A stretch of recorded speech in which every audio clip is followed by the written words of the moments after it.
Salve, torcedor vascaíno! Muito bom dia! É um prazer estar com você por aqui nessa quinta-feira, feriado nacional de Corpus Christi. E mesmo assim, aqui no AV não para. Como não para a possibilidade de você comprar produtos da Nitiquantic. Como você viu aí no vídeo de abertura, principalmente o Alegre Vit, um produto que realmente pode fazer toda a diferença na sua vida. E ontem foi o Admar Day, a apresentação aí do novo executivo de futebol do Vasco.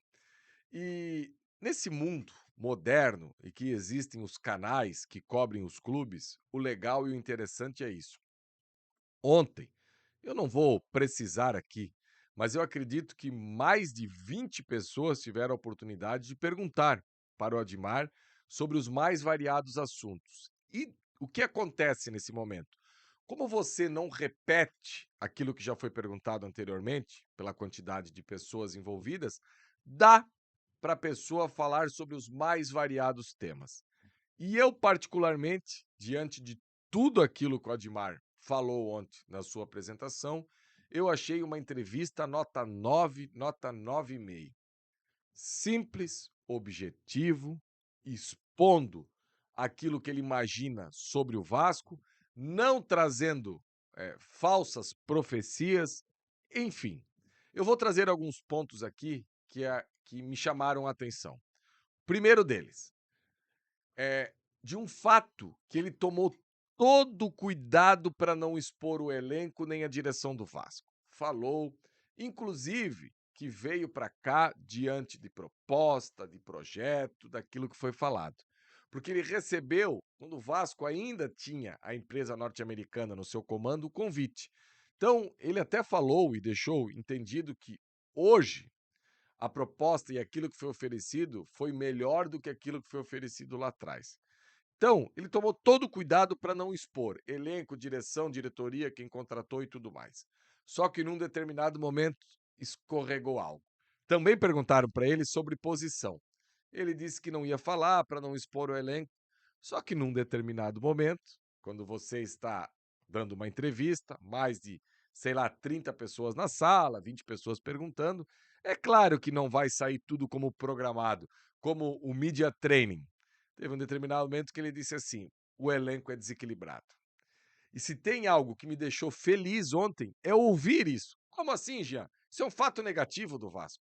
Ok, só que é um fato negativo, um diagnóstico de quem está no Brasil há menos de 48 horas já conseguiu entender que o nosso elenco é desequilibrado. E agora a charada é: em que ou qual sentido ele acha o elenco do Vasco um elenco desequilibrado? Eu, particularmente, acho o elenco do Vasco desequilibrado na fase ofensiva. Eu acho que faltam jogadores de velocidade, de força, de resistência, de um contra um, de drible e de finalização. E ele não conversou ainda com o Fernando Diniz. Ele deixou isso claro na coletiva de ontem.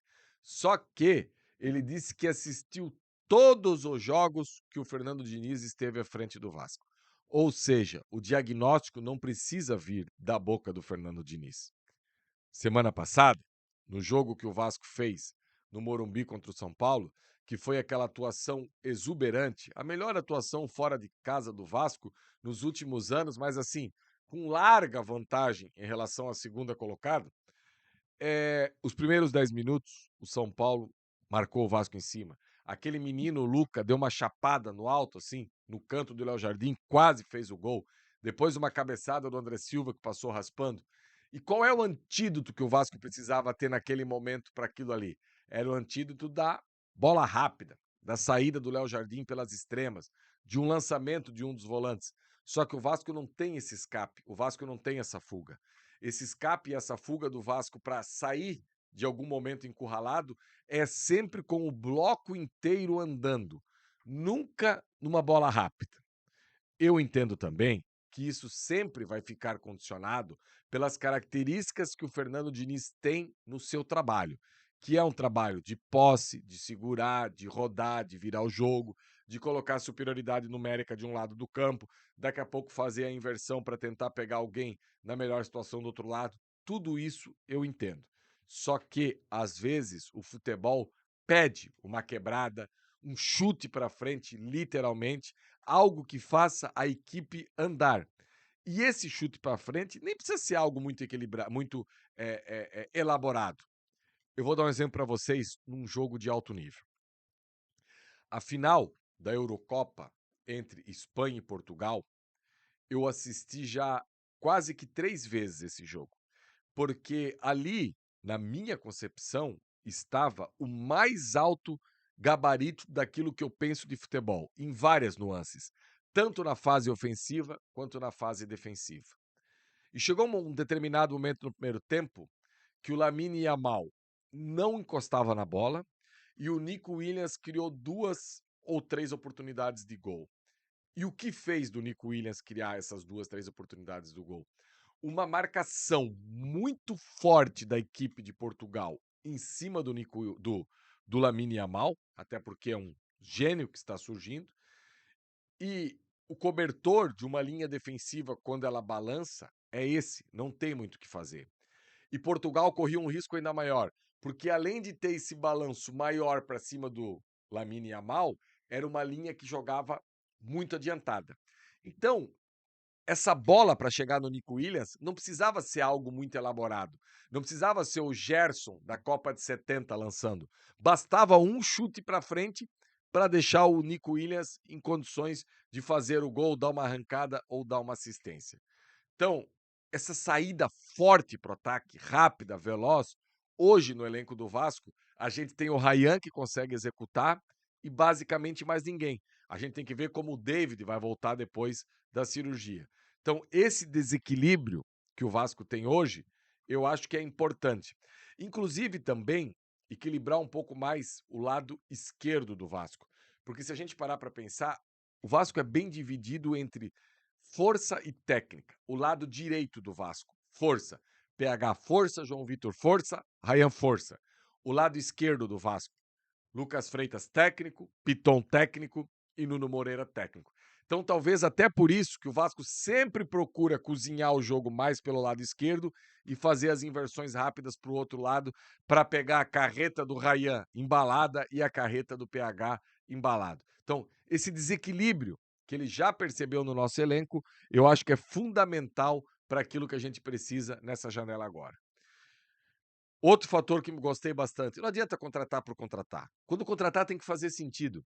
Se o Vasco agora nessa janela trouxer só 2 bons jogadores, mas de qualidade, eu sempre brinco, ontem brinquei com o Emerson Rocha aqui durante o Tabela, aquela frase do Tite que ele repete a cada podcast, a cada clube que ele participa, a cada lugar, e essa frase ele traz desde lá de trás, quando ele começa seus trabalhos de treinadores, que é com aquele sotaque gaúcho dele, é o jogador de qualidade comprovada. O que o Vasco precisa é isso. Não precisa ir na janela agora trazer meia dúzia. Trazendo 3 de boa qualidade que consiga garimpar no mercado, eu acho que já dá uma boa encorpada. No mais, galera, é isso. Achei uma entrevista coletiva top, uma entrevista coletiva no tom e que ele vá trabalhar, que ele possa ter autonomia dentro da área dele, que ele possa conversar com quem ele possa conversar, que ele possa ter o entendimento que nem tudo o que se falar com outra pessoa precisa ser absorvido. Eu acho que um cara que trabalhou de scouting num clube top de Portugal, igual foi o Porto, tem muito a entregar na hora de mapear o mercado. A gente não pode esquecer que a porta de entrada de jogadores não da primeira prateleira no futebol, porque o que acontece muito na história do futebol?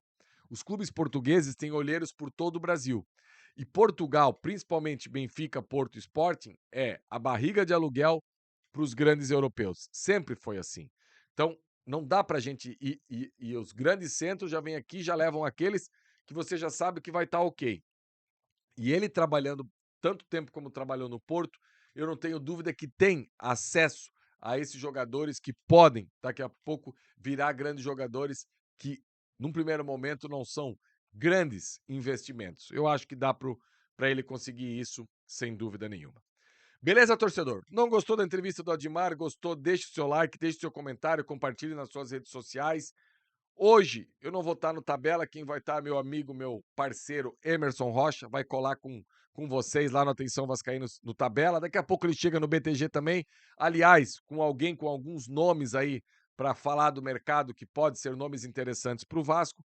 E eu também vou estar amanhã de manhã com ele no BDG. Enfim, a bola não rola mais aqui no AV+, e também no BDG. A gente sempre está disposto a trabalhar por você, torcedor vascaíno. Valeu, galera. Um abraço, um ótimo feriado e a gente se encontra aqui na programação do AV.